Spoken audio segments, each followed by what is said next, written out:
اعوذ باللہ من الشیطان الرجیم بسم اللہ الرحمن الرحیم الحمد للہ رب العالمین الصلاة والسلام علی اشرف الانبیاء والمرسلین وافضل السفراء المقربین العبد المؤید والرسول المسدد والمحمود الاحمد والمصطفى الامجد ابی القاسم محمد اللہم صلی علی محمد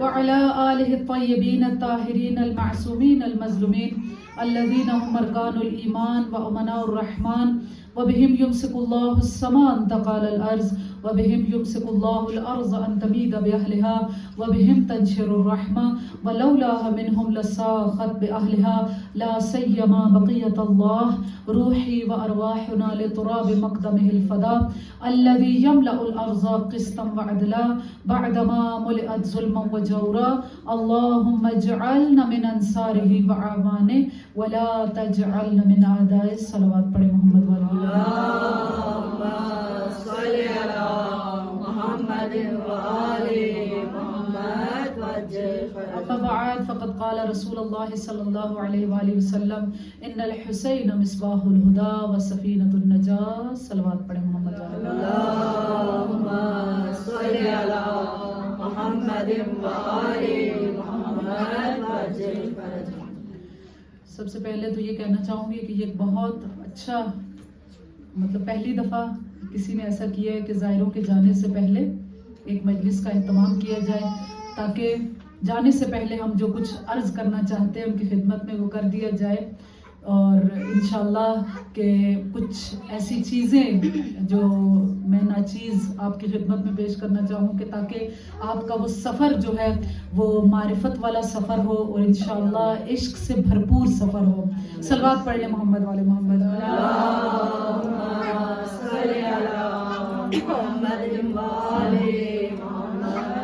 سب سے پہلے تو یہ یقین رکھیں تمام زائرین جو جا رہے ہیں کہ پروردگار نے آپ کو ایک بہت بڑی سعادت عطا کی ہے کہ ویسے ہی امام حسین علیہ السلام کی زیارت کا اس قدر ثواب ہے اور پھر زیارت اربعین جب آپ کر رہے ہیں تو آپ یوں سوچئے کہ آپ جناب زینب سلام اللہ علیہ کی سنت کو ادا کر رہے ہیں. کتنا فائدہ ہے امام حسین علیہ السلام کی زیارت کا. زیارت کا مطلب کیا ہے؟ کیا مطلب ہے؟ ہاں زیارت کا مطلب ہے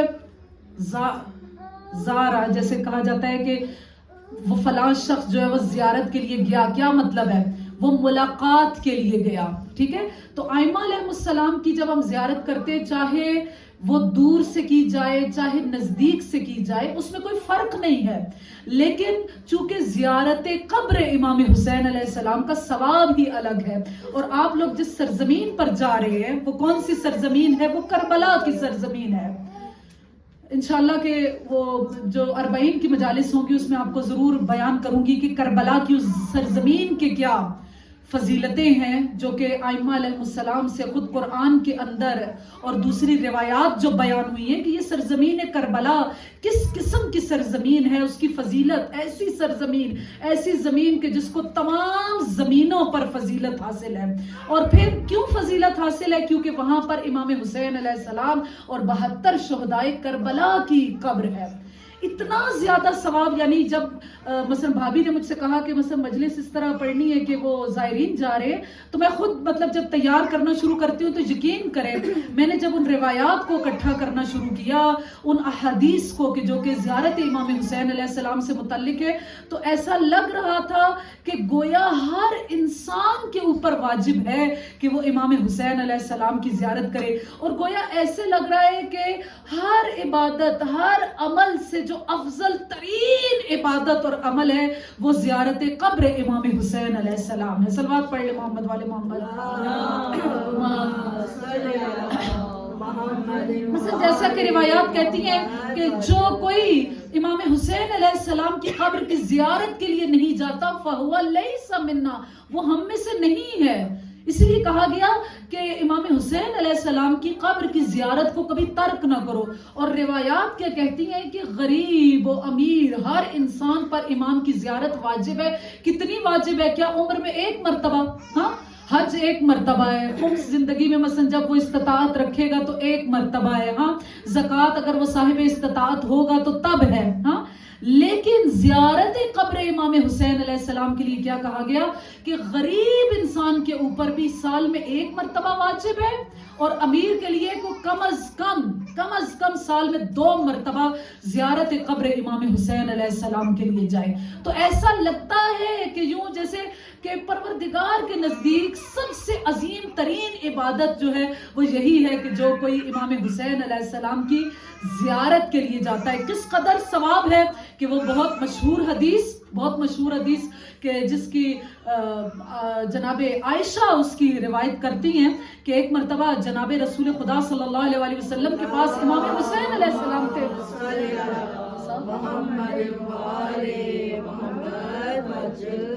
امام حسین علیہ السلام بیٹھے ہوئے تھے اور رسول خدا پیار کر رہے تھے۔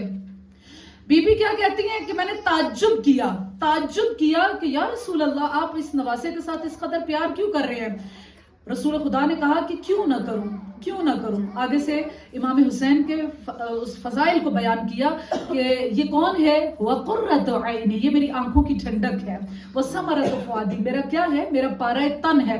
اور پھر رسول خدا نے کہا کہ عائشہ سنو کہ جو کوئی اس کے شہادت کے بعد اس کی قبر کی زیارت کے لیے جائے گا اسے میرے ساتھ ایک حج کا ثواب ملے گا، یعنی رسول خدا کے ساتھ جس نے ایک حج کیا ہو تو، اور مقبول حج، مطلب حاجی تو بہت سارے ہوتے ہیں، وہ جیسا کہ امام جعفر صادق علیہ السلام کے دور میں تھا کہ بہت سارے لوگ اکٹھے ہوئے تھے، حج کر رہے تھے، تو وہ راوی کیا کہتا ہے کہ مولا دیکھیے کہ ما اکثر الحجیج، کتنے زیادہ حاجی ہیں۔ امام نے کہا کہ نہیں، حاجی زیادہ نہیں ہیں، یہاں پہ زجا و نالا کرنے والے، گریا بکا کرنے والے تو بہت زیادہ ہے لیکن حاجی کم ہے۔ یعنی کیا مطلب ہے؟